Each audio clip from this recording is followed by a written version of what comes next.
Good day and welcome back to another DBZ Dokkan Battle video. In this video we're going to be taking a look at INT Hirudegarn and how he does in the red zones. So we're taking a look at red zone Zamasu, red zone Broly, red zone Cellmax and red zone Metal Cooler.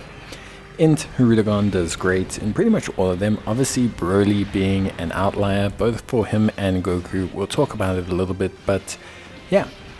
Honestly, to cut a long story short, INT Hirudegarn, great unit. So, as you guys should all know, stacks defense in his base form.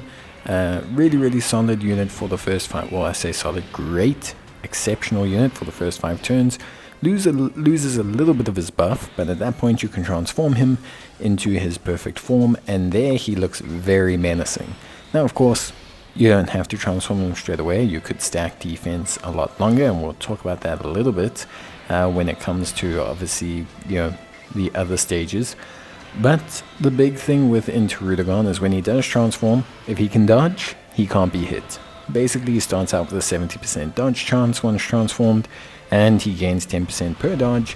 So if he gets the first dodge off, he basically becomes immune.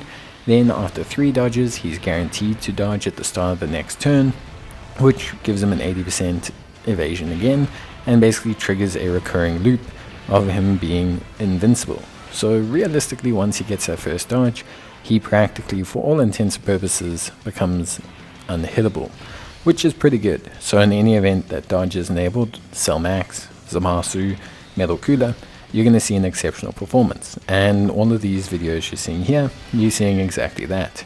In his base form, he does a very solid job early on in the fights with his solid start of turn defense, alongside as well his very impressive evasion rate. Then once transformed, he basically becomes an unkillable demon that puts out very good damage. 14 million attack stats, critical hits, and just basically coming across as an absolute menace in terms of overall production.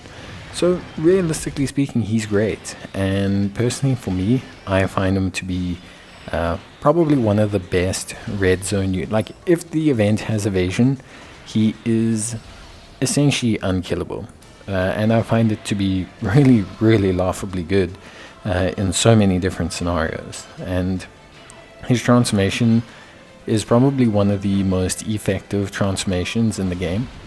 I think if you hit the transformation, you basically come out to being like super duper powerful. And yeah, obviously, in Fusion Zamasu, the AoE's not too big a problem for him. In the transform state, although it is against a physical unit, again, if you get that first dodge, essentially immune. If he gets hit by a physical Zamasu, then yeah, we're talking quite a bit of damage. But thing is the chance of him getting hit is very low. Now, there are a couple things to kind of mention. So 2 things mainly before we talk about Broly. So firstly, team. His team is pretty decent, but I will say that his team is also a mixed bag.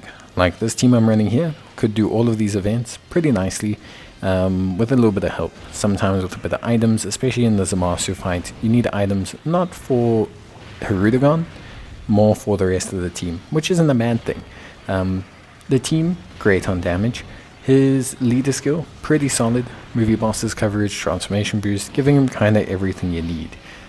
So like I say, overall, in a good position as a unit, and realistically, his team is in a solid area. Although I will say that the choice of units is probably maybe a little bit more limited than you might want it to be. With that being said, basically, to cut a long story short, aside from that, as a unit, he's really solid. The second caveat that comes with him is obviously that slight fine line between essentially, transforming and not transforming. When do you want to transform, when do you not? It's not a big question. It's not something that's detrimental to him. It's actually just something you need to decide for yourself. Are you going to transform him when he has 400k defense, or are you going to try and let him get another stack and transform him when he has 500k defense? It's not terrible. It's just something that's pretty interesting to see. The Broly fight, that's where things get a little bit different. So Broly disables evasion the whole way through. This is, and unfortunately will always be, a big reduction in Hirudegarn's overall effectiveness. Normals, perfectly fine. Damage, still very decent. The problem is, he has reduced crits. Not that he's terrible, but he does have reduced crits, because he can't evade. And super attacks just straight up nuke him. As they do any unit that's relying on solely raw defense, so it's not a go at Hirudegarn. It's just basically that, unfortunately, his big mitigation mechanic is completely disabled. With that being said, as long as you're not relying on him to be the guy that tanks the supers, as long as you're using another unit, maybe like Janemba or something, he's fine. He'll, like normals, more than fine. Damage level, very good. Perfect form, still 560k defense. So, like, for me, he's still good in the event, just isn't his usual exceptional self. But that's to be, understood. And that's it from me. I hope you guys enjoyed the video. Let me know how you found Hirudegarn to perform in the red zone. And yeah, as always, I hope to see you guys soon, and I'll see you in the next one. So as always, take care, stay safe, and bye.